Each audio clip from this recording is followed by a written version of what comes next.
Monster's main antagonist, Johan Liebert, has a point. According to Johan, human life is not equal.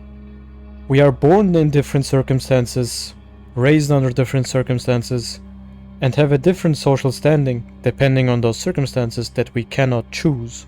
Some of us are born with disabilities and illnesses that others do not have. Only in death we are truly equal. Every living being is designed to end. Everything that is born will eventually die, be it human, animal, or even plant.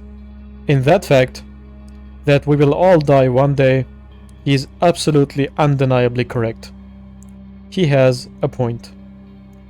There is no reason to be scared of death, as it is going to happen to all of us. But what he gravely misunderstood is that despite all of that, at the core, we all want the same. We all yearn for love and emotion, acknowledgement and respect from our peers, as well as wealth and comfort.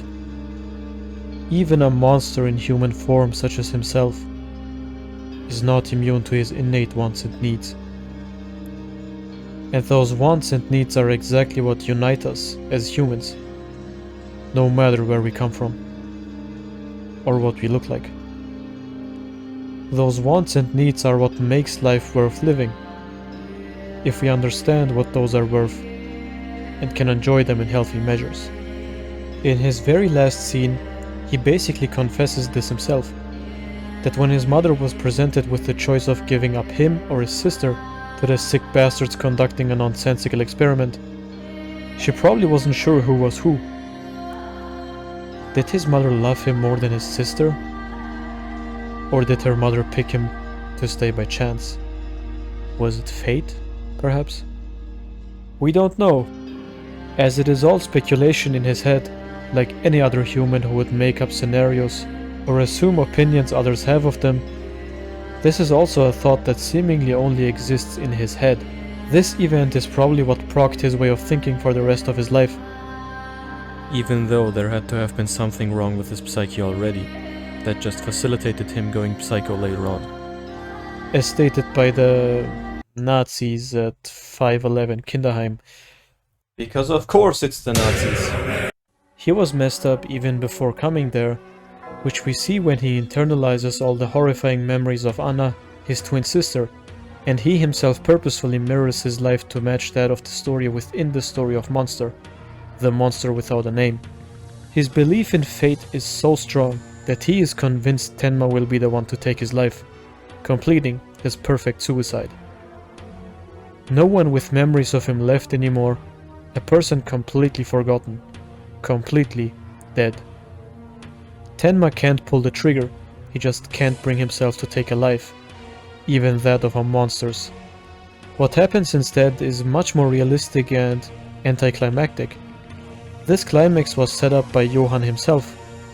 Yet as powerful as he is, as much might as he holds over other people by virtue of his intelligence and charisma, he is just another human.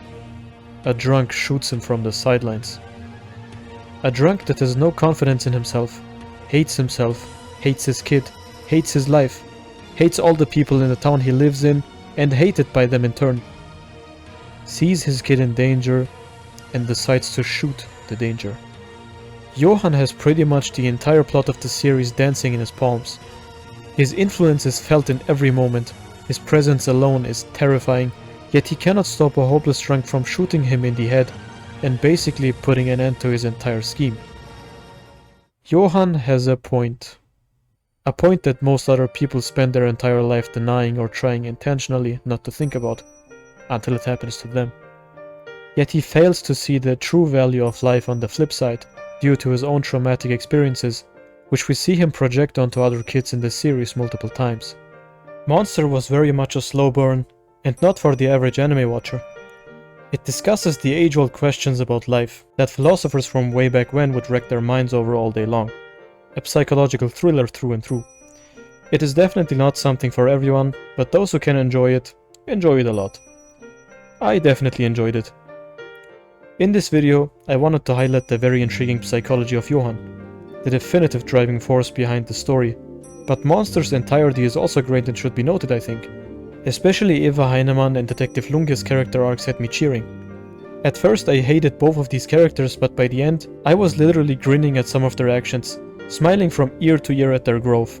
But at the end of it all, Monster's message is very uplifting, and even throughout the series you're urged to think for yourself all the time, on things that we take for granted day by day. It just keeps on piling up mysteries and keeps you guessing until the very end, and even then doesn't give you a clear answer as to how it ended. Johan is a villain with a screen presence like none other. The scene where he's messing with Detective Richard's head was heart-stoppingly intimidating. You just know something bad is gonna happen the moment they enter that rooftop. Watch Monster if you haven't yet. I mean, hopefully you watched it already if you reached this point in the video.